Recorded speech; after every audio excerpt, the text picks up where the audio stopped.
하루 1일 1비 뭐 하는 부분들도 있긴 하겠습니다만 이러한 것들은 12월 중순이면 끝날 가능성이 높다. 12월 달이면 두 가지가 있죠. 운용사들에 대한 리밸런싱이 끝나는 과정이고요. 우리나라 상법 개정, 세법 개정이 있을 것으로 보여주고 있고 12월 중순까지는 조금 변동성은 좀 열어두자. 삼성전자를 지금 외국인들이 어마무시하게 사고 하이닉스는 오늘 또 팔았어요. 여기서 파는 모습들을 보여주고 있죠. 한국물을 역시 여전히 사고 있는 게 아니겠나. 일단 하이닉스는 보유자의 영역, 적극적인 매수는 좀 한 템포 좀 쉬자. 이렇게 정리하겠습니다. 예, 심층 인터뷰 시작하겠습니다. 안녕하십니까, 김영롱입니다. 오늘도 시장 얘기 그리고 전략적인 측면에서의 여러 가지 질문들 해보면서 인터뷰 진행해 보도록 할 텐데, 사실 저도 압니다. 일희일비 해서는 안 되죠. 시장 뭐 하루 이틀을 하는 거 아니고 투자 하루 이틀을 하는 거 아니니까 길게 보고 하긴 해야 되는데, 참 요즘 시장 보면 일희일비 합니다. 뭐 하루에도 금리 인하 가능성이 막 80% 올라갔다가 다시 40% 떨어졌다가 하는 판인데 개인 투자자들이야 얼마나 마음이 그러겠습니까? 오늘 모실 분도 저 개인적으로 굉장히 오랜만에 뵙는데, 제가 일희일비 한다고 하면 아마 혼날지도 모르겠습니다만은 솔직한 심정이니까, 그러면 이렇게 일희일비 할 수밖에 없는 시장에서 우리는 어떻게 대응할 수 있을지 좀 지혜로운 투자 방법에 대해서 한번 이야기 나눠보도록 하겠습니다. YG경제연구소의 차용주 소장과 함께합니다. 어서 오십시오. 예, 안녕하십니까. 소장님, 이해는 해주시죠? 요즘 시장에 내 마음이 갈대처럼 움직이는 것에 대해서는. 그렇죠. 특히 이제 오늘 같은 경우는, 이제 물론 오늘은 상당히 기분 좋은 날이죠. 예. 상당히 오늘 기분 좋은 날이고, 오늘 같은 경우는 저도 상당히 이례적으로, 그러니까 이례적이다라는 것은 11월 들어서 오늘처럼 마음이 정말 좀 포근한 날은 별로 없었던 것 같아요. 조금 시장 얘기를 좀 크게 좀 얘기를 좀 하면, 결국 외국인들이 달렸다라고 지난번 제가 2주 전에 출연했을 때도 말씀을 좀 드려왔고, 외국인들이 달렸다라는 것은 9월, 10월 달에는 외국인들 순매수가 들어왔고, 11월부터 외국인들의 순매도가 지속된 거 아니겠습니까? 두 달 동안 25조 샀던 외국인들이 12조를 파는 상태였었는데, 드디어 오늘 외국인들이 돌아왔습니다. 오늘 외국인들이 좀 따뜻하게 돌아와가지고. 이게 돌아온 겁니까? 아니면 살짝 그냥 글쎄요. 돌아온 건지는 아직 모르겠습니다. 자꾸 제가 말을 자르는 것 같아서. 돌아온지는 모르겠습니다만, 일단 이 정도 선이라면, 이게 한번 찌르고 나갈까요? 그러지는 않을 것 같아요. 제가 항상 드리는 말씀이, 우리 아들 마음도 모르겠는데, 제가 톰이나 존슨 애들 마음을 어떻게 알겠습니까만은, 우리가 그런 거잖아요. 상대방을 이해할 때는 마음이 그렇다 하더라도 행동을 보고 이해를 하는 거잖아요. 근데 근래 들어서 외국인들이 이렇게 어마무시하게 들어왔고, 또 하나의 특징을 놓고 보면, 우리는 이제 시장에 있어서 데일리로 시장을 보시는 분들은 미세한 흐름을 읽으시려고 하는 거니까, 월요일날 전강 후약이었습니다. 화요일도 전강 후약이었습니다. 오늘은 전강 후 더 강약이 돼버렸어요. 자, 몇 가지 요소들을 좀 볼 수 있겠는데, 지금 신용잔고가 26조 한 7천억 정도 됩니다. 그리고 미수금이 대략 한 1조 정도 되고요. 하루 반대매매 나가는 게 한 2,400억 정도 됩니다. 요게 어떤 부분들을 말씀드리냐면, 후약이 됐었던 이유 중에 하나가 국내 개인 투자자들의 미수자금도 존재를 하거든요. 예를 들면 금요일날 주식을 샀어요. 그러면 금요일날 주식을 사면, 금요일날 주식을 사서 월요일날까지 주식을 하고, 수요일날 돈을 메꾸지 않으면, 화요일날 돈을 메꾸지 않으면 수요일날 반대매매 나가버리는 거거든요. 그러면 많은 분들 입장에서 금요일날 주식을 샀다, 금요일날 폭락을 했으니까 주식을 샀다가 월요일 화요일쯤 되면, 뭐 이런 표현이 방송에 적절할지 모르겠습니다. 마음이 쫄리는 거죠. 쫓기는 거죠. 쫓긴다는 표현이 마음이 쫓겨. 내가 그렇다고 돈을 메꾸면 다행이지만, 돈을 메꿀 수 있는 분들이 그렇게 많지는 않거든요. 돈을 못 메꾼다라면 반대매매 나가기 전에 주식을 파는 거죠. 언제? 오후에. 오전엔 지켜보다가 더군다나 외국인들이 들어오는 상태에서, 그런 상태임에도 불구하고 오늘 땡겼다? 이건 외국인들 수급이 강한 거죠. 그러니까 월화는 이해가 되는데 오늘도 그래야 되는데도 불구하고 외국인들이 들어왔다는 것은 일단 긍정적으로 보자고요. 그러니까 지난 5주 동안 항상 이게 요일별로 봤을 때 월요일 좋았다가 금요일 폭락, 이게 막 되게 반복이 됐었거든요. 그러다가 월요일도 한번 급락을 해버리니까 망가지나? 라는 고민들과 걱정들이 많이 있었는데, 그래도 외국인들이 사주면서 오늘 장에서는 정강 후 강강이 나왔고, 여기에 대해서 안심은 할 수 있을 텐데, 여전히 좀 불안한 게, 요즘에, 그러니까 이게 어쩌다 보니까 뉴노멀이 됐는데, 하루에 코스피가 100포인트가 왔다 갔다 하고 막 2, 3%씩 지수가 움직이는 거. 현기증 나잖아요. 네. 이런 현상을 AI로만 설명하기에는 좀 부족한 것 같고 그렇죠. 왜 이런 현상들이 계속 더 심해진다고 보세요?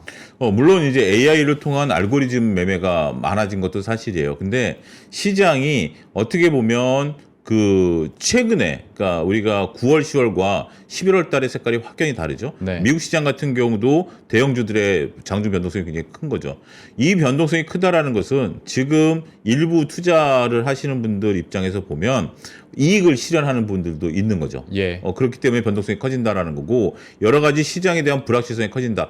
글쎄, 저는 그걸 한마디로 표현하자면 이런 장세의 변동성을 보이는 것은 아직까지 시장이 바닥은 아니다. 아직까지 시장은 바닥은 아니다. 우리가 시장이 바닥을 찍으려면 이 변동성이 잦아들어야 돼요. 네. 그런 상태인데 오늘 물론 시장이 굉장히 변곡점이 될 가능성도 있다라고 보긴 하지만 아직까지 저는 확신은 안 들어요. 더군다나 우리가 지금 추세대가 하락 추세대를 완전히 지금 내리꽂고 있는 상태에서 오늘 반등을 주면서 다시 하락 추세대에 맞았거든요. 예. 그러면 내일 만약에 밀려버리면 이거는 오늘 이제부터는 앞으로 상승 추세를 못 믿게 되는 역설이 또 발생할 수도 있다고 네, 봐야 네. 되겠죠. 그만큼 투자들이 좀 불안하고요. 또 여러 가지 이유도 있어요. 지난번에 제가 출연했을 때 그런 말씀을 드렸는데 11월 달이면 우리 영룡 앵커께서도 영룡 팀장님도 운용사에 계시지만 네. 운용사 직원들의 펀드에 대한 어떤 수익률 확정 수익 수익률을 이제 네. 하는 시기가 11월 달이죠. 네, 더군다나 이건 업계 여러분들이 투자들이 좀 아셔야 되는 건데 네. 뭐 그 회사만 그렇다라는 게 아니라 이게 우리나라뿐만이 아니라 미국도 마찬가지고 월가도 그렇죠. 월가도 마찬가지죠. 네. 월가들이 12월이 아니라 11월 달에 펀드의 수익률을 확정하는 기간으로 저는 알고 있습니다. 네. 그걸 가지고 보너스 결정하고 승진 결정하고 이직 결정하고 네. 하는 거 휴가 결정하고 하는 것들 아니겠습니까? 그리고 월가는 12월에 휴가 가잖아요. 12월에 휴가 가야 되는 거 아니겠어요? 더군다나 올해 수익률이 어마무시하게 났잖아요. 네. 그러면 맞아요. 제가 펀드 매니저라도 수익을 확정하고 싶죠. 보너스 받고 싶죠. 그건 인정해야죠. 그렇다면 적극적인 매매보다는 소극적인 매매가 이루어질 수밖에 없는 게 11월 달이다라고 제가 10월 달에 출연했을 때도 말씀드렸거든요. 그런 부분들이 지금 나타나고 있는 게 그런 변동성인 것 같아요. 그러니까 변동성이 나타난다라는 것은 저는 이렇게 생각을 합니다. 사자가 많아서 나타나는 변동성이 아니라 네. 팔자는 상수고요. 어떻게 보면 펀드를 확정하기 위해서 팔자는 상수고 사자가 들어오느냐 안 들어오느냐에 따라서 이 변동성이 커지는 거다. 그런 부분들이 나타나는 거고, 그러면 상승 변동성은 뭐냐? 그건 하락이 그러니까 매도가 잠깐 멈춘 거다. 예. 그랬을 때 조금만 사자가 들어와도 훅훅 움직이는 맞아요. 이런 변동성이 있는 거기 때문에 하루 일일비 뭐 하는 부분들도 있긴 하겠습니다만 제가 지금 보는 관점은 이러한 것들은 12월 중순이면 끝날 가능성이 높다. 12월 중순이면 두 가지 관점인데요. 말씀드린 운용사들에 대한 펀드 매니저들의 리밸런싱이 끝나는 과정이고요. 근데 그것들이 이제 매수로 들어오려면 1월 달이 되는 거죠. 네. 1월 달에 이제 펀드를 자기가 인수를 받았건 자기 펀드를 새롭게 매수를 하려면 그건 1월 달로 넘어가야 되는 거고, 12월 달이면 두 가지가 있죠. 우리나라 상법 개정, 세법 개정이 있을 네, 것으로 네. 보여주고 있고, 그 다음에 60일 이동평균선이 올라오고 있어요. 60일 이동평균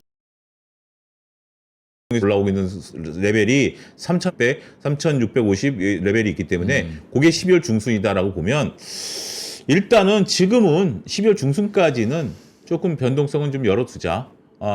오늘 같은 날은 충분히 즐기세요. 즐기실 필요는 있긴 하겠습니다만, 그렇다고 해서 이것이 이제 완전 바닥 찍었다라고 보기보다는 자꾸 이런 게 쌓이면 내성이 생기겠죠. 시장이 더 이상 안 밀리고 불안감이 사라지겠죠. 야, 이제 주식 안 팔아도 되겠다. 주식을 사야 되겠다라는 생각들이 들 가능성이 높기 때문에 저는 우리가 이제 상승 레벨로 가기 위해서, 쉽게 표현드리기 위해서 100점 만점이 필요하다라고 놓고 보면 네. 오늘 한 30점짜리는 되는 것 같아요. 점수가 굉장히 높은 점수가 되는 거죠. 더군다나 외국인들이 들어오고, 만약에 내일 외국인들이 샀다? 그러면 오늘 내일 이틀간의 토탈 점수가 한 50점은 된다라고 봐요. 단지 외국인들이 내일 빼버리면 이 30점은 그대로 있다라고 봐요. 30점에서 마이너스가 나는 것은 아니고, 이런 어떤 심리적인 부분들까지 안정세를 주고 있다는 측면에 있어서는 저는 오늘의 의미는 생각보다 좀 크게 둬야 된다. 그렇게 좀 두고 싶습니다. 그러면 여전히 좀 변수로 작용할 수 있는 환율에 대해서는 어떻게 생각하시는지도 궁금한데, 네. 뭐 오늘 장중에야 이걸 진정이라고 하기도 좀 민망해요. 네. 왜냐면 1,450원대 위에서 계속 놀고 있으니까. 있죠. 그리고 장 마감 이후에 다시 환율이 좀 오르더라고요. 네. 지금 이것도 그래서 사람들이 뉴노멀 얘기는 많이 그렇죠. 하는데 이 환율 상황에서 우리가 다시 4,000, 4,100, 4,200 그 이상으로 올라갈 수 있을까에 대해서는 좀 그 가능성은 어떻게 보세요? 만약에 환율이 네. 지금 이제 우리 한국은행과 복지부가 이제 만나가지고 정부가 만나가지고 국민연금이랑 여러 가지 얘기를 하죠. 예. 그 얘기가 과연 외환 시장에 영향을 미칠지 어쩔지는 지켜봐야 돼요. 네네. 오늘 블룸버그에서도 또 이제 지켜본다 얘기가 나왔죠. 만약에 환율이 안정세를 찾는다. 네. 1,450원 밑으로 떨어진다라고 보면 외국인들은 어떻게 운용을 해야 되냐면 환에 대한 물타기를 해야 됩니다. 네. 그러니까 지금 보면 우리가 삼성전자 기준으로 7만 원에서 10만 원 갈 때 예. 우리 개인 투자자들은 30% 정도 수익이 났어요. 네. 그렇죠? 그런데 외국인들은 30% 수익이 난 게 아니라 그때 당시에 출발할 때 제 기억으로 환율이 1,380원이었어요. 그래서 1,450원까지 오면서 환에서 7% 손해가 났기 때문에 네. 대략 한 25%밖에 수익이 안 났어요. 그럼 외국인들 입장에서 보면 국내 투자보다 수익률이 떨어지죠. 뭐 그건 상관없어요. 떨어진 상태죠. 그런 상태에서 삼성전자가 10만 전자를 유지한 상태에서 환율이 1,470원에서 1,400원으로 떨어지면 반대로 개인 투자자들은 수익이 하나도 안 납니다. 네. 하지만 외국인 투자자들은 8% 정도 수익이 나는 거죠. 예. 그러면 외국인들은 지금 1,380원에서 1,470원까지 환차손을 보다가 네. 환차익을 보기 위해서 지금부터 사기 시작하면 물타기를 하게 되는 거죠. 예. 그러면 외국인들은 7만 원에 사서 11만 원에 팔면 대략 40%가 아니라 50%까지 수익이 날 수 있어요. 그래서 저는 지금 상태가 이미 벌어진 상태고 여기서 워낙 강세로 돌아서게 되면 외국인들은 더욱더 물밀듯이 들어올 수도 있다. 왜냐하면 자신들의 뻔히 보이는 거니까. 삼성전자 안 올라도 돼. 삼성전자 안 올라도 내가 지금 사는 족족 평균 단가가 달러로 계산한 평균 단가가 낮아지고 있기 때문에 거기서 약간만 올라주면 나는 엑시트할 수 있어 라는 계산이 나오겠죠. 이게 요즘에 제가 걱정이 많아서 그런지 네. 모르겠는데 상승장이었을 때는 네. 달러 환산으로 봤을 때 여전히 룸이 있고 네. 더 오지 않을까라고 긍정회로를 돌리는데 네. 좀 보수적으로 볼 때는 오히려 그렇게 된다면 좀 비중을 줄이지 않을까? 왜냐하면 포트 내에서 자동적으로 비중이 높아져 버린 상태가 돼버리니까. 그렇죠. 그 걱정은 안 해도 됩니다. 근데 지금 오늘의 삼성전자가 뭐 굉장히 날카로우신 질문인데 이런 부분들을 볼 수 있겠죠. 왜 오늘 삼성전자를 사고 하이닉스를 안 샀을까? 저는 오늘 오후 내내 그 고민을 했거든요. 네. 삼성전자를 지금 외국인들이 어마무시하게 사고 하이닉스는 오늘 또 팔았어요. 요새 계속 요새 그렇죠. 파는 모습들을 보여주고 있죠. 그 모습들을 보면 한국물을 역시 여전히 사고 있는 게 아니겠나. 그런 생각이 듭니다. 굉장히 그 여러 가지 생각을 할 수 있는 거리죠. 그런데 지금 결국 다시 4,200이 가고 5,000이 간다라는 그러한 아젠다를 우리가 계속해서 설정해 놓는다라고 보면 한국물을 사야 되겠죠. 네. 지금 저는 삼성전자와 SK하이닉스의 펀드멘탈이 바뀌었다라고 생각하지는 않습니다. 여전히 하이닉스는 우리가 이제 실적이 계속해서 퀀텀 점프를 하고 있고 HBM에 대한 트리거는 살아있는 상태고 뭐 구글의 제미나이라는 이슈랑 통해서도 결국 HBM이 필요하니까 하이닉스에 대한 펀드멘탈은 더 도와준다. TPU가 나와도 하이닉스는 좋아진다라고 전 생각을 하고 있는데 그런데 수급은 결국 삼성전자로 들어오는 거죠. 네. 그런 부분들을 놓고 보고 또 한 가지 국내 투자자들 입장에서도 보면 예. 펀드 매니저들은 이게 캡이라는 게 있죠. 10% 이상 못 담는 캡이 네. 있죠. 그 캡이 없는 유일한 종목이 뭐죠? 삼성전자예요. 삼성전자 캡이 없기 때문에 결국 수익률을 내기 위해서라고 본다면 굳이 삼성전자 비중이 높다고 부담스러워할 필요도 없고 AI가 대세인 부분들이 있고 물론 거품론도 있긴 하겠습니다만 그런 부분들까지 놓고 보면 아직까지 외국인들이 지금 오늘까지 보니까 52% 정도예요. 외국인들 네, 비중이. 네. 이 정도라면 외국인들이 아직 한 55%까지는 3% 정도 더 룸이 있거든요. 충분히 저는 우려할 바는 아직은 아니겠다. 이렇게 볼 수 있을 것 같습니다. 좋습니다. 좀 우려했던 그러니까 굳이 보수적으로 본다면 해석 네. 가능했던 그 시나리오에 대해서 또 명쾌하게 설명을 해주셨으니까 다음으로 넘어가면 이제 뭐 12월까지 봤을 때 모멘텀이 뭐가 있나 뭐 산타랠리 그런 거 말고 네. 뭐가 있나 보면 결국에는 상법 개정과 관련된 거란 말이죠. 예. 뭐 이것도 뭐 완전 새로운 모멘텀은 아니지만 약간 이렇게 모멘텀 휴지기 때 또 한번 박차하고 올라갈 수 있게 해주는 장치니까요. 그리고 또 마침 정치권에서도 자사주 소각 의무화나 배당에 대한 뭐 강조를 계속하고 있고 장기 투자에 대해서도 뭔가 인센을 더 주겠다. 뭐 이런 얘기를 하고 있는데 어떤 정책적인 모멘텀에 대해서 12월까지도 좀 더 유효하게 갈 수 있을까? 아니면 이거는 뭐 밑에 방어해주는 정도일까? 어떻게 평가하세요? 어떻게 보면 우리가 이제 임계점이라는 게 필요하잖아요. 네. 지수가 올라가려면 뭔가 모멘텀이 하나 필요한데 그렇죠. 저는 그 모멘텀이 될 가능성이 있다라고 보는 거죠. 우리가 얼마 전까지만 하더라도 대주주 양도세 50억 가지고 얼마나 맞아요. 정말 말이 많았습니까? 네. 근데 이번엔 깔끔하게 배당소득 분리과세, 그 다음에 자사주 소각, 지금 좀 이 얘기는 기존 자사주까지도 1년 내에 소각해야 되느냐라는 부분들에 대한 논의가 있는 건 사실이죠.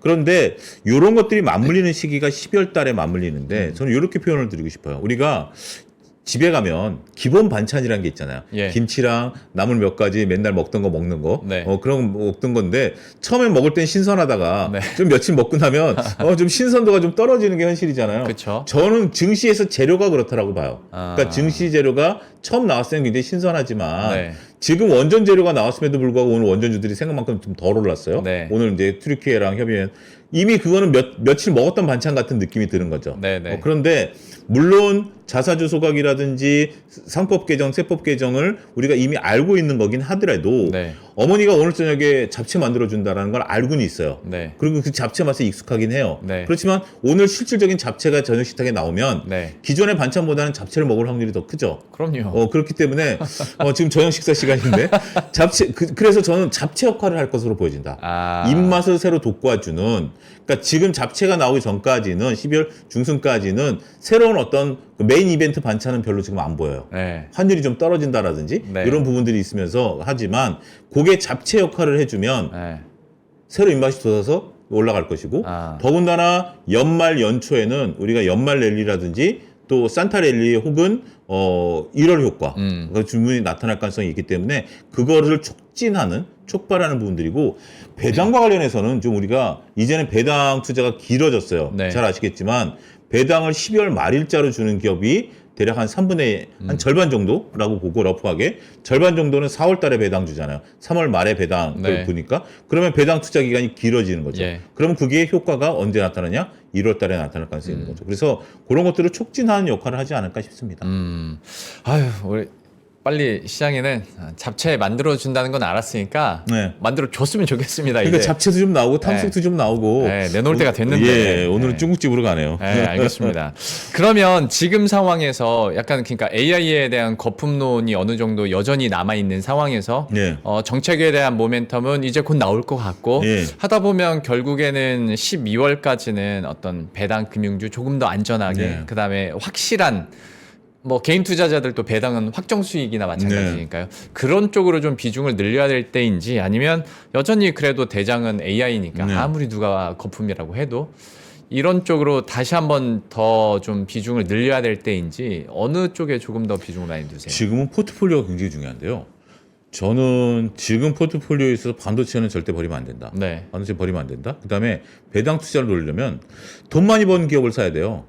돈 많이 번 기업이 어디죠? 반도체 말고 조방 원전은 아직 아니고 네. 조방 전이죠. 네. 조방 전이 올해 돈 많이 벌었어요. 그 주가도 좀 낮아져 있는 상태죠. 그래서 저는 이들이 결국 배당 성향이 지금 우리나라 기업들이 배당 성향을 유지를 많이 시켜요. 네. 배당 성향은 뭐냐면 한 해에 내가 100억을 벌었다. 그 중에서 배당 성향이 30%다. 그럼 30% 300억을 배당을 주는 거거든요. 그러면 배당 성향이 30%면 200억을 벌면 600억을 주겠다라는 거고 100억을 벌면 50억을 벌면 150억밖에 배당을 안 주겠다. 그래도 배당 성향이 유지되는 것이 배당 투자의 기준점이 되는 거거든요. 그렇죠. 네. 근데 우리나라 기업들이 대략 배당 성향을 올해 정부가 배당을 많이 주려니까 배당 성향을 30% 유지할 가능성이 높아요. 그러면 모수가 커진 기업, 모수가 커졌다라는 것은 100억 번 기업과 200억 번 기업이 있다라면 동일한 배당 성향 30%라도 200억 번 기업을 사야죠. 그렇죠. 그러면 저는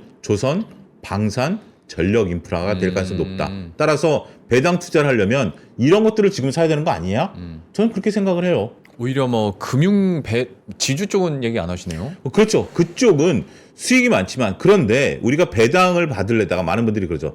배당 받을래다 주가 빠지면 어떡해요? 그렇죠. 라는 맞아요. 거죠. 네. 그런데 이쪽 조선, 방산, 전력 인프라는 저는 좀 속된 말로 소위 물려도 내년에 회복 가능성이 훨씬 높은 섹터다. 내년에 우리나라 경제 성장률이 1.7%까지 올라갔거든요. 네. 그럼 뭘로 맞추겠어요?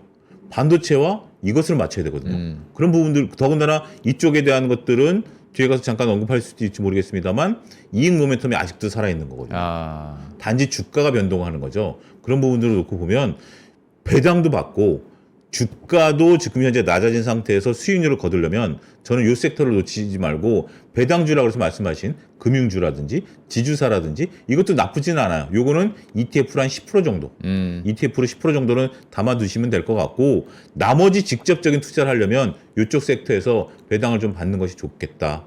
말씀드릴 수 있겠습니다. 그러니까 저도 소장님 얘기를 듣다 보니까 생각나는 게 금융지주 같은 경우에 물론 뭐 탄탄하고 배당도 잘 주는데 배당 낙 이후에 주가 수준 회복을 하는 쪽이 어디가 더 빠를까? 당연히 원자력. 원자력이 아니라 조방전. 조방전. 그쪽이 당연히 빠르겠죠. 그렇죠. 배당 낙이 와도.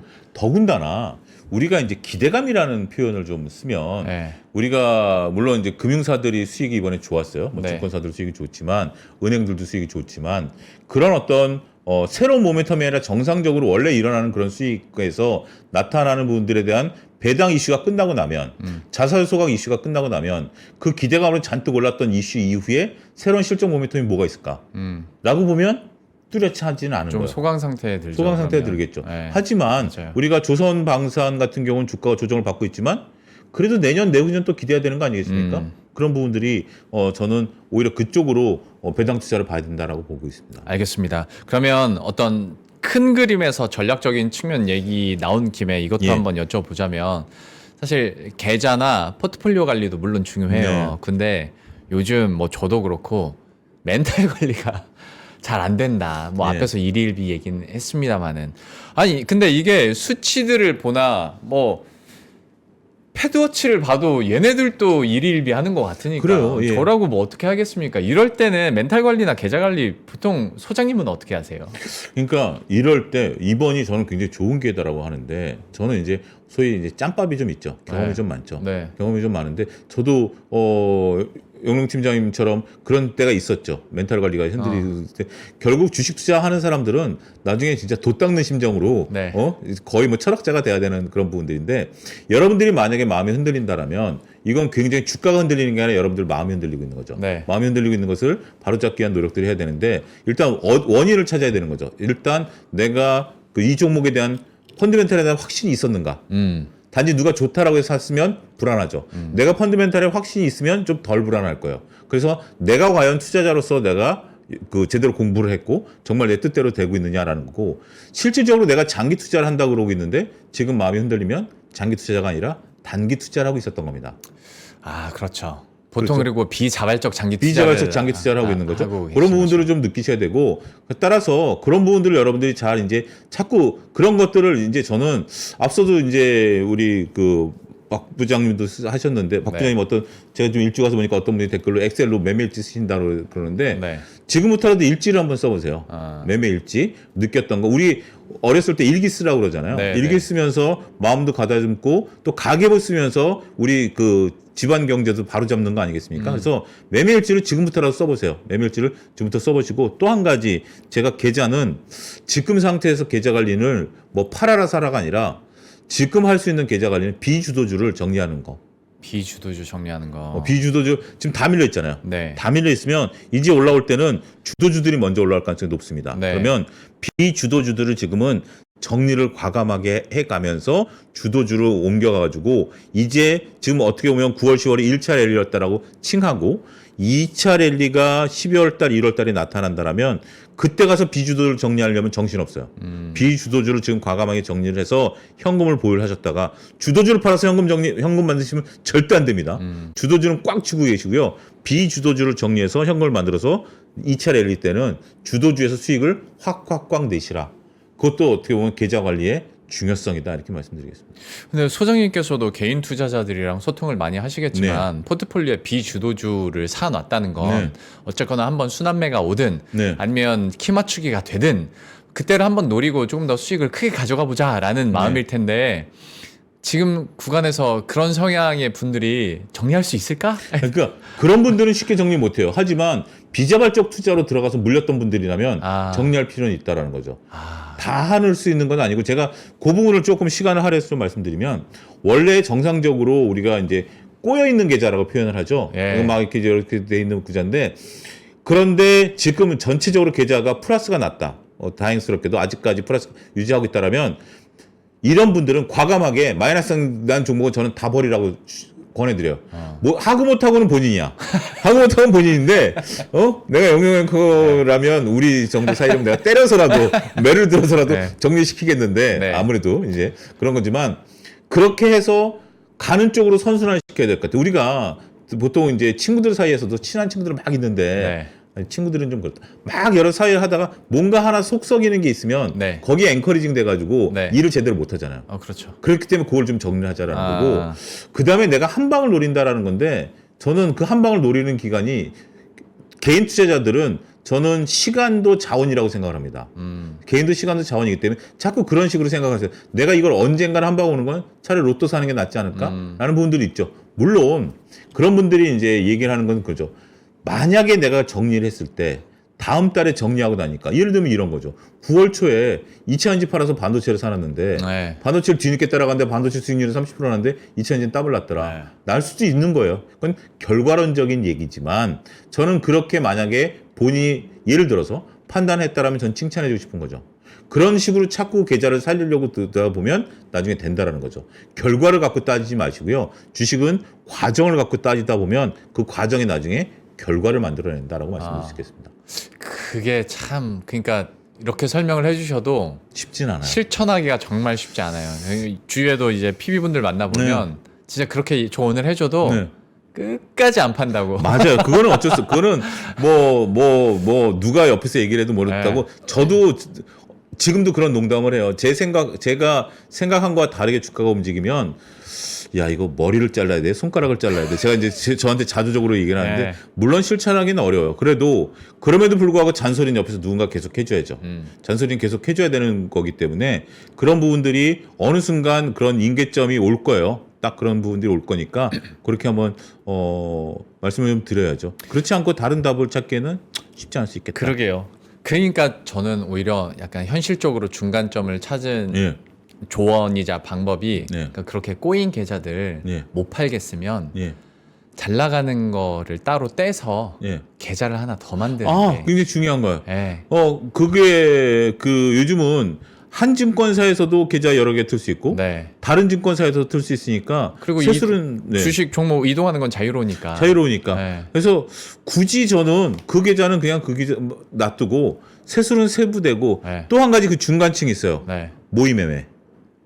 모의로. 시간이 좀 여유가 있으시다라면 A 계좌가 지금 이제 엉망이야. 엉망진창이야. 그럼 B 계좌를 텄어. B 계좌를 터서 지금 그러면 제가 이제 골프의 비유를 하는데 운동의 비유를 하는데 골프가 공이 안 맞아. 그럼 내 폼이 잘못된 거 아니겠습니까? 내 폼이 잘못된 걸 어디서 고쳐야죠? 연습장에서 고쳐야죠. 그게 모의매매예요. 그리고 실전으로 나가야 되는데 그 과정을 안 거치고 A 계좌가 망가진 상태에서 고스란히 B 계좌를 터봤자 별로 제가 볼 때는 실효성이 별로 없어요. 요 폼 그대로 계속 이걸 할 거니까. 그래서 여러분들이 거의 모든 증권사가 제가 100% 확인은 안 했기 때문에 거의 모든 증권사가 모의매매 기능이 있어요. MTS나 HTS가 다 있어요. 그거를 한 3개월 정도 연습을 해보시고 그 다음에 옮기시는 것도 저는 하나의 구체적인 방법이다. 그러네요. 그렇게 말씀드리겠습니다. 여러분들 방법은 많습니다. 꼬인 계좌들이 있다면 이렇게 한번 실천을 해보면서 일단은 지금은 대장주 사는 상황이니까 좀 비대장주 잘 못 따라갔던 종목들이 있다면 좀 정리도 어느 정도는 생각을 해 두셔야 될 것 같습니다. 과거에도 우리가 차화정 시대가 있었고요. 그다음에 이제 그 제약바이오 시대가 있었고요. 2차전지 시대가 있었잖아요. 가는 애들만 가는 거예요. 가는 애들만 가는 거기 때문에 오늘의 의미는 시장을 떠받쳤다는 의미지 모든 것이 다 간다는 의미는 아니었다. 이렇게 정리하겠습니다. 알겠습니다. 그러면 이제 섹터나 종목별로도 조금 더 구체적인 전략 한번 여쭤볼게요. 일단 오늘 뉴스가 있었으니까 네이버 두나무 얘기 한번 해보도록 하겠습니다. 근데 네이버에 대해서 이게 분명히 긍정적인 산업적으로는 긍정적인 뉴스이고 모멘텀인데 전략적인 측면에서는 좀 이야기가 갈리더라고요. 어떤 이런 뉴스에 있을 때 정리해야 되지 않겠냐. 네이버에 대해서는 뭐 이런 얘기들을 많이 하시던데 예. 혹시 뭐 전략적인 측면에서는 소장님은 어떻게 보세요, 네이버? 그러니까 이제 결국 소문에 사서 뉴스에 팔아라는 거죠. 이것도 이미 묵은 반찬 같은 네네. 느낌이 좀 들긴 하겠죠. 근데 이 뉴스는 저는 이렇게 봐야 될 것 같아요. 두나무와 이제 네이버 파이낸셜의 합병을 놓고 보면 결국 두나무가 하고 있는 이제 그 코인과 관련된 네. 그런 부분들, 그다음에 이제 우리 스테이블 코인까지 이제 갈 수 있냐는데 스테이블 코인까지 간다라면 한 단계 레벨업 할 수 있는 부분들이 있겠죠. 그럼요. 네. 그리고 일단 두나무가 벌어들이고 있는 한 해 이익들을 놓고 보면 네이버의 이익이 증익되는 것은 맞겠죠. 그런데 과연 우리나라의 스테이블 코인이 현실성이 있겠느냐라는 냉정한 부분들을 놓고 보면 저는 제가 된다 안 된다라고 평가할 수 있는 위치는 아니에요. 네. 그런데 한국은행에서 우리나라 스테이블 코인에 대해서는 아직까지 부정적이다라는 이 견지를 예. 계속해서 하고 있죠. 왜냐하면 기축통화 같은 경우는 스테이블 코인이 될 수 있지만 우리는 스테이블 코인을 하는 순간 원화에 대한 통제가 좀 쉽지가 않은 부분들이 분명 발생하는 거죠. 예. 편한 건 사실이지만 이 원화에 대한 어떤 정부의 통제에 대해서 우리 관료분들이 워낙 자기 손에 쥐고 싶어하는 분들도 있기 때문에 쉬운 것은 아니죠. 그래서 셈법이 좀 복잡해지는 것 같아요. 그래서 일단 합병과 관련된 이슈는 어느 정도 저는 오늘 이제 시간에서 주가가 올라오고 있는데 최근에 이제 주가 레벨을 놓고 보면 일정 단계까지는 상승 여력은 전 열려 있다라고 봅니다. 그리고 우리가 앞으로 이제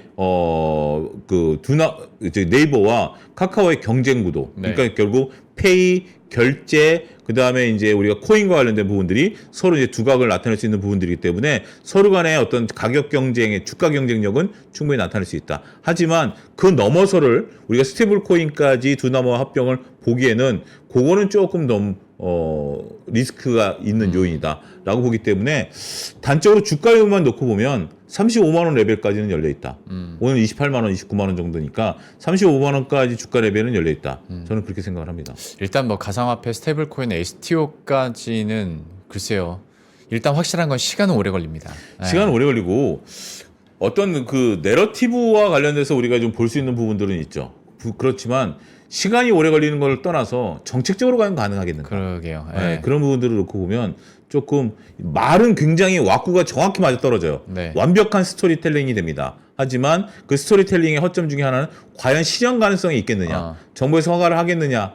허가를 한다면 가장 먼저 네이버가 주가가 어마어마하게 뛰긴 하겠지만 그러한 얘기가 나올 때까지는 말씀하신 것처럼 자칫 잘못하면 감나무에서 감 떨어지기를 너무 오랫동안 기다려야 된다라고 말씀드릴 수 있겠죠. 내러티브 말씀하셔서 문득 생각난 네. 건데 물론 오늘 뉴스는 가상화폐 쪽이었으니까 네이버를 네. 이렇게 제가 질문을 드렸습니다만은 물론 깐부 회동에서는 네이버가 없긴 했지만 네. 어쨌거나 GPU를 5만 장 받기로 했으니까 네. 그 측면에서의 네이버 성장성은 좀 어떻게 보세요? 이것도 사실 근데 청사진조차 나온 게 없어가지고.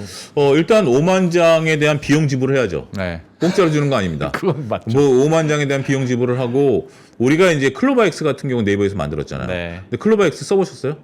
옛날에 예. 공짜로 줘서 인터넷 가니까 주더라고요. 아 써보셨어요? 네. 써보셨구나. 네. 근데 지금은 이제 다른 거 쓰시죠. 안 쓰죠. 예. 그러다 보니까 이게 상당히 좀 리스크한 것들 중에 하나가 뭐냐면 우리가 5만 장을 받는다는 것은 굉장히 특혜입니다. 네. 특혜이지만 기업 입장에서 보면 비용의 증가, 네. 수익의 모호성 이런 부분들이 나타나기 때문에 당장 재무구조상의 변화가 생길 수 있죠. 네. 제가 지금 조선에 대해서 네. 지난달부터 얘기한 게 마스카 프로젝트가 단기간의 호재일까요?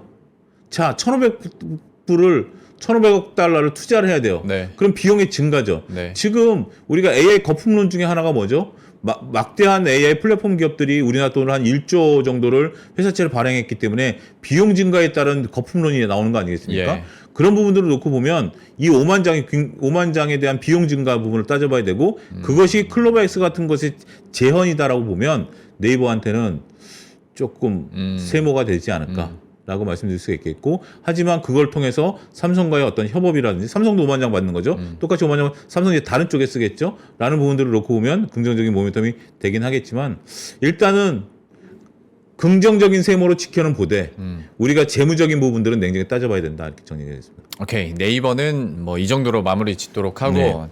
사실 제일 궁금증이 많은 반도체 시작해 보겠습니다. 거품론에 막 힘없이 쭉쭉쭉 빠지다가 네. 갑자기 이제 구글이 막 엄청 치고 올라오고 네. 제미나이 3가 나왔는데 이거 반응이 정말 좋더라고요. 예. 하다 보니까 이제 주가도 덩달아 반응을 하고 있는 상황인데 이런 반도체에 대해서 현 시점은 좀 어떻게 봐야 되는지 오히려 엔비디아는 좀 계속 희탄력이 좀 떨어져가는 모습이고 큰 그림에서 먼저 봤을 때 반도체에 대한 투자 시점은 좀 어떻게 보세요, 현재로서? 오히려 지금 반도체 같은 경우 제미나이가 이제 TPU를 이제 네. 그 기반으로 운영이 되고 있는 거 아니겠습니까? GPU와 이제 경쟁이죠. 그리고 구글에서 이제 TPU를 상업화하겠다라는 네. 부분들이죠. 그렇다고 해서 제미나이의 돈을 받겠다라는 것은 아니고 이것을 이제 상업화하면 이제 어떻게 보면 GPU와 경쟁 부분들이 된다라는 거죠. GPU가 됐던 TPU가 됐던 구동하는 데 있어서 HBM은 당연히 필요한 부분들이고 그러면서 나온 얘기가 MLCC와 PCB에 대한 기판 얘기가 이제 나온 거죠. 맞아요. 그런 어떤 스토리텔링이 이제 이어지는 부분들이기 때문에 결국 우리가 TPU와 GPU는 여전히 이제는 기존엔 청바지에서 네. 이제는 금광으로 변했다라고 생각합니다. 어디서 더 많은 이익을 낼 수 있느냐라는 네네. 금광이 된 거죠. 그러면 여전히 청바지 회사는 어디죠? HBM과 기판 회사들이죠. 네. 근데 기판 회사들은 기회가 더 많아진 거예요. 옛날에는 저 혼자 GPU만 파고 있다가 이제 영롱 팀장님이 TPU로 또 땅을 파기 시작한 거죠. 네. 그러면 영롱 팀장도 청바지 하나 사야죠. 이런 시대가 이제 열린 거죠. 그렇기 때문에 지금은 반도체에서 봐야 될 것은 오늘 약간의 조정이 나온다 하더라도 결국 MLCC와 PCB, 기판 관련주들에 대한 관심을 높아야 된다. 기판 관련주들 주가 흐름 한번 보셨나요? 11월 달에 전혀 뭐 11월 달 조정이 있었어? 라는 어떤 흐름들이었죠. 요즘에 다 쇼티지라니까 뭐 어마무시한 네, 거죠. 올라가겠죠. 그 기반을 누가 잡아주고 있느냐? 삼성전기가 잡아주고 있는 거죠. 삼성전기가 오늘 이스페타 지수가 조금 흘러내린 것은 어제 갭으로 뜬 것에 대한 맞아요. 저는 반작용이다라고 생각을 하고 있는 거고 그 부분을 제외하고 난다라면 역시 우리가 고영이라든지 ISC, 대덕전자 이런 것들이 다 지금 우상향하는 흐름들이 다 나타나고 있는 모습들을 놓고 본다라면 기판 관련주들에 대한 단기적인 관심 저는 유의할 수 있겠다. 저도 그 부분에 대해서 동의합니다. 네. 근데 소장님께서 또 비율을 금광과 청바지를 해주셨으니 사실 제일 논란이었던 지금도 논란이라면 논란인 질문 드려보겠습니다. 금광이 좋고 네. 청바지 사는 사람들이 많은데 네. 결국에는 광부가 돈을 벌어야 되는데 지금 광부가 돈을 계속 쓰기만 하니까 네. 이게 맞냐? 라는 질문에 대해서는 어떻게 저는 결국 금강 캐는 애들이 나올 거예요. 근데 그게 어떤 주식인지 모르겠습니다만 일단 저는 금강 지금 이제 우리 챗GPT가 돈을 오픈AI가 네네. 돈을 못 벌다 보니까 저도 오픈AI한테 지금 2만 얼마씩 내는 것 같아요. 네. 자동 결제되니까 모르겠지만 근데 이제 제미나이를 써보라는 분들이 너무 많아가지고 써보세요. 그래서 더군다나 무료고니까 네. 그래서 어제 써보겠다 하다가 어제 집안에 아내랑 맥주 마시다가 못 써봤는데 네. 오늘 밤에 한번 꼭 써보겠습니다. 무료 쓰시면 예. 바로 유료 결제하실 겁니다. 그것도 유료 버전이 있나? 그럼요. 그러니까 이제 그렇게 돼서 어떻게 보면 조금 뭐 좋은 그 챗GPT 같은 경우 약간의 조금 유머스러운 면이 있다라면 이거는 냉정하게 그 업무적인 부분들이 네. 있다라고 하니까 결국은 이게 스타트업이 갖고 있는 새로운 신생 사업이 갖고 있는 어떤 문제점? 한계점이다라고 봐요. 우리가 그래서 결국 이러한 지표는 켄 피셔가 얘기한 PSR 지표를 봐야 된다. 매출이 늘어나면 결국은 이익은 따라올 수 있다는 구조를 보는 거고 그 이익 구조가 단순하게 유료 결제뿐만이 아니라 광고가 될지 사업 모델은 저는 찾아낸다라고 봐요. 네. 그게 2, 3년 내에 오는 거기 때문에 그렇기 때문에 막대한 투자가 이루어진다라고 보고 그때까지는 청바지에서 많은 분들이 비율을 드셨으니까 청바지 회사가 좋겠지만 분명 저는 금강이 나타난다라고 봅니다. 금강이 안 나타나면 어떻게 되냐면 IT 버블과 똑같아지는 거죠. 그렇죠. IT 버블과 똑같아지는 거기 때문에 저는 이 AI를 통한 산업이 나타나는 건데 또 한 가지는 제미나이나 네. 챗GPT만 돈을 벌어야 되나요? 아니죠. AI로 여러 가지 하게 되면 되는 부분들이 있는 거 아니겠습니까? 네. 더 여러 가지 AI와 관련된 산업 패러다임이 바뀔 수 있기 때문에 결국 청바지를 만드는 애들도 돈을 벌고 있는 거고 전력 인프라도 돈을 벌고 있는 거고 네. AI를 산업에 정용해서 제가 갑자기 책 제목이 생각이 안 나는데 2026년 그 전망서 중에 하나인데 예. 세계 경제 뭐 전망 그게 이제 AI 거품론에 대한 얘기를 쓰셨어요. 근데 네. 지금 놓고 보면 우리가 이런 어떤 미디어 업계라든지 이런 쪽들에 대해서는 많은 산업 결국 돈을 벌고 있는 거예요. AI를 써서 우리가 이제 뭐 출연자 한 명을 줄인다라든지 PD 한 명을 줄인다라든지 뭐 예를 들면 끔찍한 얘기이긴 합니다. 우리 둘 중에 한 명이 없어질 수도 끔찍한 있어요. 끔찍한 얘기입니다만 모 증권 방송에서 네. AI를 통한 방송을 지금 송출하고 있는 거 아십니까? 해요. 네, 하고 있어요. 운용사에도 그런 사람이 네, 있습니다. 쇼츠 말고 네. 정규 방송을 네. 뭐 그런 시대가 오니까 그 결국 그 기업 입장에 돈을 벌고 있는 거잖아요. 네. 그렇기 때문에 저는 AI가 돈을 못 번다라는 얘기는 지금 당장에 있어서는 우려감을 나타내고 또 더군다나 투자하지 않았던 기업들이 회사채를 발행해서 투자를 하고 있기 때문에 우려감이 있는 건 좋지만 네. 이런 것들이 어떻게 보면 시장의 매개 역할을 하고 건전한 투자로 유도할 수 있는 측면을 놓고 본다라면 저는 결코 이 논쟁이 나쁘지는 않다. 그렇다고 해서 이 논쟁대로 돈을 못 버는 기업들이 있기 때문에 AI 산업이 앞으로 큰 거품에 따를 것이다라고 보는 시각에 대해서도 저는 좀 경계감이 있다. 이렇게 정리하겠습니다. 그러면 약간 좀 비슷한 질문일 수는 있는데 네. 다르게 한번 질문을 드려보자면 네. 지금 구글과 엔비디아에 대해서 대결을 붙이고 이제 선택의 기로에 서 있는 게 AI 뭐 다들 돈을 많이 벌겠죠. 근데 이제 순서의 문제가 돼버린 거예요. 엔비디아가 돈을 어마어마하게 물론 벌고 있지만 주식시장 관점에서 좀 선행해서 다음 스텝을 먼저 가보자면 결국에는 뭐 구글이 TPU로만 오르는 건 아니고 여기는 클라우드와 소프트웨어와 기기 기반까지도 갖고 있기 때문에 이제 반도체 투자의 순서를 다음 스텝으로 옮길 때가 되지 않았나라는 고민도 지금 구글과 엔비디아 주가에 반영이 된다고 생각을 하거든요. 그러면 지금은 이제 엔비디아보다 소프트웨어 업체에 투자를 할 때인가에 대해서는 좀 어떻게 보시는지. 그 답을 엔비디아가 스스로 저는 밝혔다라고 봐요. 노키아 인수. 엔비디아가 노키아를 인수했잖아요. 예. 그래서 이제 6G를 이용하겠다는 예. 거 아니겠습니까? 지금 이제 5G고요. 5G 같은 경우 우리나라가 가장 먼저 투자를 했고 다른 나라들은 투자하는 시점에 코로나가 터져가지고 수년된 것 뿐이에요. 6G를 하면 데이터 센터의 위치가 별로 중요성이 떨어집니다. 왜냐하면 이 속도가 4배가 빨라지니까. 그런 부분들이 되는 건데 결국 엔비디아 저는 굉장히 이번에 노키아 투자를 놓고 무릎을 딱 쳤던 게 뭐냐면 엔비디아가 언젠가는 GPU가 됐든 TPU가 됐든 이거는 거품이 와요. 네. 이건 당연히 거품이 온 겁니다. 지금 우리가 GPU, TPU 했는데 또 다른 XXX 뭔가 또 들어와가지고 뭔가 또 막 돌아가는 거고 네. 우리가 뭐 MPU도 좀 나오고 있고 여러 가지 이제 나오는 부분들이 있는 거기 때문에 거품이 오는데 그 뒤를 본 거죠. 다음 스텝을 본 거예요. 우리가 데이터 센터까지 보유하고 통신을 보유할 수 있고 저는 소프트웨어까지 말씀하신 구글의 포트폴리오를 엔비디아도 저는 할 수 있다고 봐요. 그래서 지금 이제 투자자들은 그런 거죠. 저 너머에 무엇이 있을까? 그걸 보는 그렇죠. 건데 아직까지 저 너머까지는 저는 좀 이르다라고 봐요. 지금은 그런 너머까지 과정, 그러니까 지금 상태에서 더 이상 만족 못하고 저 너머를 보고 있기 때문에 내가 요거를 적극적으로 투자를 안 하고 있는 거야. 그래서 변동성이 생기는 건데 저 너머는 내년 중반쯤 보이지 않을까. 아직까지는 가시화되지 않았을 때는 이쪽에 대한 투자를 보수적으로 전통적으로 가져가는 것이 현재적으로 좋다. 이걸 팔고 다른 쪽으로 간다? 우리가 반도체에 있어서 결국 기판도 유리기판이라든지 그다음에 우리가 그 전력과 관련해서 전력을 줄이기 위해서 액침 냉각이라는 이런 걸 보고 있지만 현실적인 부분들을 놓고 보면 아직까지 먼 미래잖아요. 그다음에 AI의 끝판왕은 뭐다? 자율주행 로봇으로 갈 걸 알지만 그것이 현실화되는데도 오랜 시간이 걸린 부분들이 있기 때문에 말씀하신 것처럼 그 부분을 쳐다봐야 되는 건 맞아요. 굉장히 중요한 인사이트고요.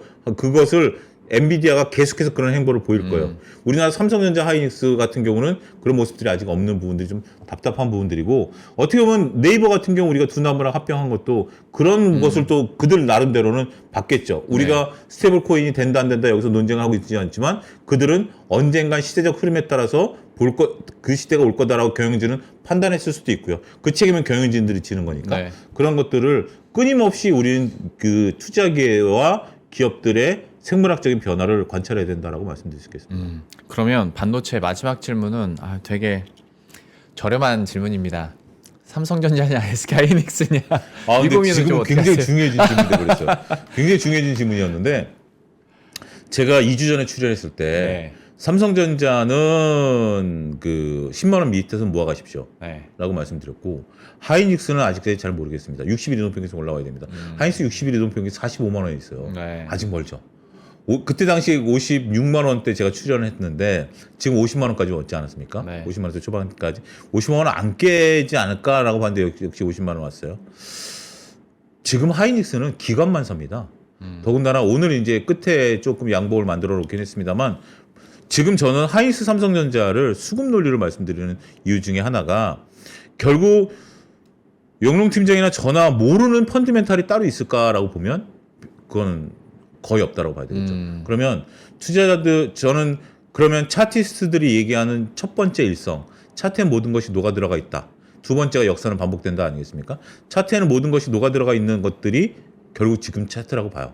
그러면 투자자들 입장에서 보면 하이닉스가 단기간에 올랐던 것에 대한 어떤 펀드 리밸런싱이 나오는 것인지 아직 외국인들이라든지 기관들이 적극적으로 달려들고 있지는 않다. 그러면 굳이 하이닉스는 아직까지 볼 필요는 없다.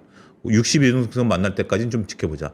반면에 삼성전자는 서두에도 말씀드렸던 환율에 대한 부분들 또 외국인들에 대한 수급 논리, 항공물에 대한 논리 이것이 지금 작용한다라고 봐요.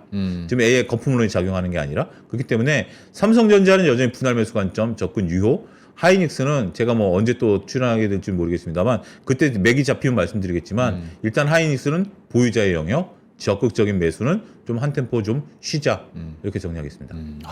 한 주 한 주 내년도 영업이익 추정치가 계속 올라가고 지금 막 90조 얘기 나오니까요. 영업이익이. 그렇죠. 그러니까 펀드멘탈은 흔들리진 않았어요. 그러게요. 펀드멘탈은 흔들리지는 않는데 지금 이제 수급이 좀 잠잠해져야 되는 것도요. 증시격언에 그런 게 있잖아요. 수급은 모든 것을 우선한다. 네네. 수급은 모든 것을 우선하기 맞아요. 때문에 저는 점점 시점은 다가온다라고 봐요. 그렇지만 기왕에 여러분들이 시간 내서 이 3%를 보시는 이유가 3% TV를 보시는 이유가 저점을 좀 잡아줬으면 좋겠다라는 거 논리 아니겠습니까? 예. 저점을 좀 잡으려면 조금 한 템포 좀 보자. 그렇지만 그렇지 않고 지금 50만 원 정도 부근이라면 편하게 생각하면 한 10번 정도 7번 정도 나와서 산다라고 보면 뭐 매수하셔도 문제 없을 것 그러네요. 같아요. 예, 그 방법도 있었네요. 네. 그렇게 쪼개서 사는 거죠. 예. 좋습니다. 반도체에 대해서도 이 정도로 마무리 짓고 시간이 많이 가서 다음으로 2차 전지 있잖아요. 예. 야, 여기는 2차 전지는 2차 전지대로 고민인 게 하반기 들어서 2차 전지에 대해 지금보다 훨씬 더 좋게 보시는 분들도 많았었고. 예. 근데 과연 뭐 올해뿐만 아니라 내년까지도 여기를 평가를 어떻게 해야 될지도 좀 애매해요. ESS 물론 좋은 건 알겠고 그런데 결국에는 캐즘이 이게 해결이 돼야 되는 문제일 수도 있는데 2차 전지는 장기적으로 좀 어떤 의견 가지고 계세요? 캐즘이 극복됐을까요? 안 됐을까요? 참 모호하죠. 중국 같은 경우 캐즘이 있었느냐라고 보면 중국 캐즘이 별로 없었던 것 같기도 하고 네. 캐즘이라는 것은 결국은 공급단에서 생기는 게 아닙니다. 수요단에서 많은 분들이 그렇죠. 우리가 이제 앞으로 나는 자동차를 바꿀 때 전기차로 바꾸겠다. 수요가 상당히 좀 늘어나야 되는 부분들이 있죠. 하지만 소리 소문 없이 지금 전기차 침투율은 상당히 많이 높아져 있는 상태죠. 그래서 깔끔하게 캐즘이 극복됐다 안 됐다라고 보기는 어렵고 그 다음에 우리가 이제 ESS를 보고 있는 건데 지금 이제 그 올라가는 것은 ESS와 오늘 올라간 이제 리튬 가격 네. 이 두 가지 이슈인데 리튬 가격은 변동성이 있는 거기 때문에 물론 올해 뭐 상당히 많이 올랐고 계속해서 중국에서 리튬 가격이 올라가고 있는 부분들이 있고 탈중국을 외치는 입장에서 리튬 가격이 올라간다라는 것은 긍정적인 이슈가 되겠죠. 더군다나 이제 우리가 양극재 부분에 있어서 차지하는 비중이 높기 때문에 리튬 가격이 올라간다라는 것은 판매가를 높일 수 있는 부분들인데 그러면 판매가를 높이려면 수요가 그만큼 따라줘야 판매가를 높일 수 있겠는데 네. 수요가 따라주지 않는 상태에서 판매가를 높이는 것이 과연 긍정적일까요? 지금 그 얼마 전에 뉴스 보셨나요? 칼국수 가격 올라갔다라는 거 정부조사 데이터. 칼국수? 뭐 다 오르죠 뭐. 근데 그걸 이제 지금 이제 그런 거에 의해서 이게 밀가루 가격이 올라가다 보니까 외식 가격 중에 작년 대비 가장 많이 오른 게 칼국수래요. 진짜요? 예, 그게 이번 주 초에 이제 이슈가 됐었는데 자 그런 거죠. 근데 제가 이제 영롱 팀장한테 여쭤볼게요. 칼국수가 10,000원이 넘어가면 사서 드실 수 있겠습니까? 좀 이게 부담스럽죠. 조금 부담스럽죠. 네. 그러니까 먹을 수는 있어요. 먹을 수는 있지만 그 가격이면 딴 거 먹는다. 딴 거 먹는다. 그 가격 저항력이 짜장면이 10,000원 넘는다? 네. 가격 저항력이라는 게 있잖아요. 그럼, 근데 그렇죠. 판매하는 입장에서 보면 러우 전쟁 터지고 환율이 이러니까 그렇지. 밀 가격이 올라가는 건 충분히 이해를 해요. 그렇다고 가격을 올릴 수 있을까요?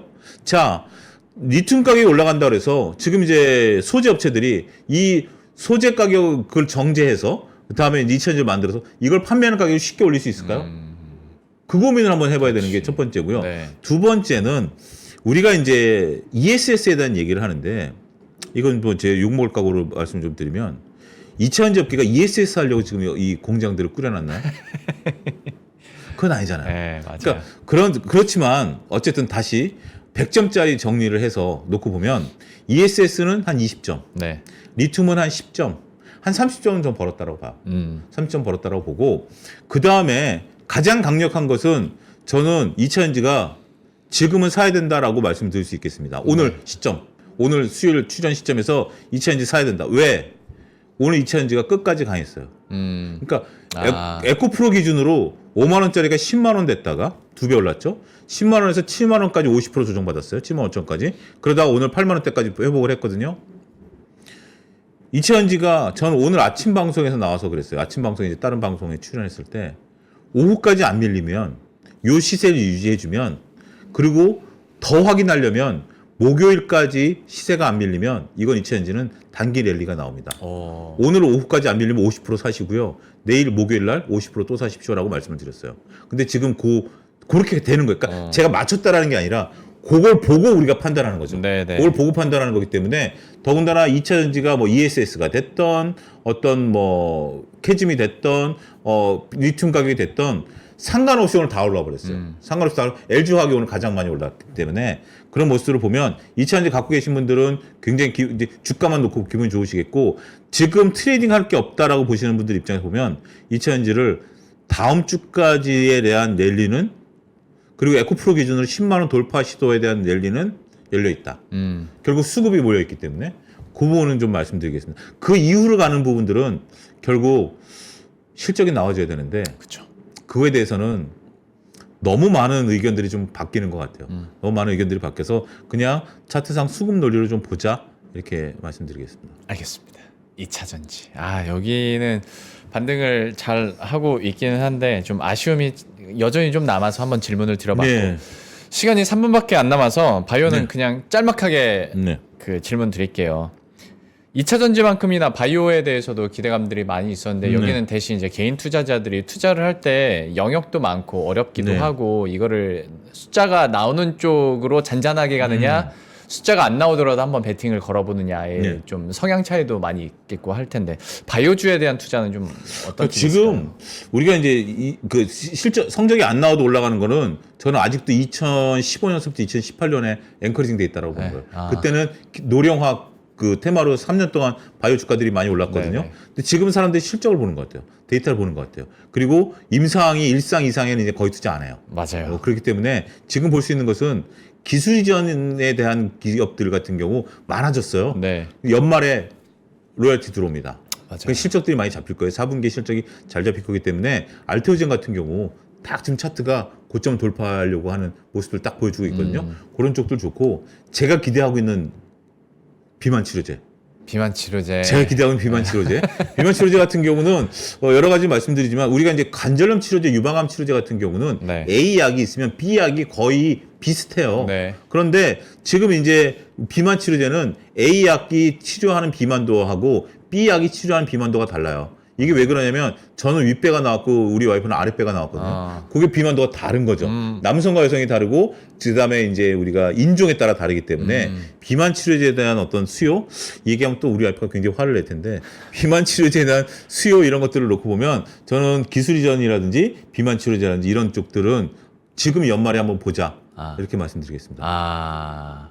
비만 치료제 워낙 또 시장에서도 각광을 많이 받고 있는데 예. 비만 치료제에 대해서도 또 바이오주 콕 집어서 얘기를 해주셨으니까 그리고 이제 삼바가 좀 이제 앞서 박영 부장님 말씀하셨는데 네.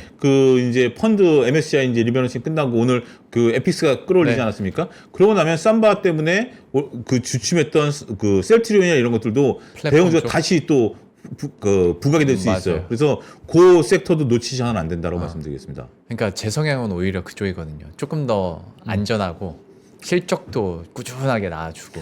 그렇다면 뭐 셀트리온 같은 경우 절대 놓치셔서 안 되죠. 환율 효과까지 볼 수 있기 때문에 그것도 놓치셔서는 안 되지 않을까 싶습니다. 알겠습니다. 오늘 이렇게 바이오주까지 질문을 드리고 명쾌하게 대답을 들어봤고요. 소장님과는 이 정도로 마무리 짓고 인사드리도록 하겠습니다. 와이즈경제연구소 차영주 소장과 함께했습니다. 말씀 고맙습니다. 감사합니다. 2026년 준비되셨나요? 새해에는 투자 수익도 삶의 방향도 180도 바꾸고 싶다면 지금이 바로 그 순간입니다. 스타트 2026 위크 1 12월 13일 토요일 최장기 베스트셀러 돈의 속성의 저자이자 스노우폭스 창립자인 김승호 회장이 단 하나의 질문을 던집니다.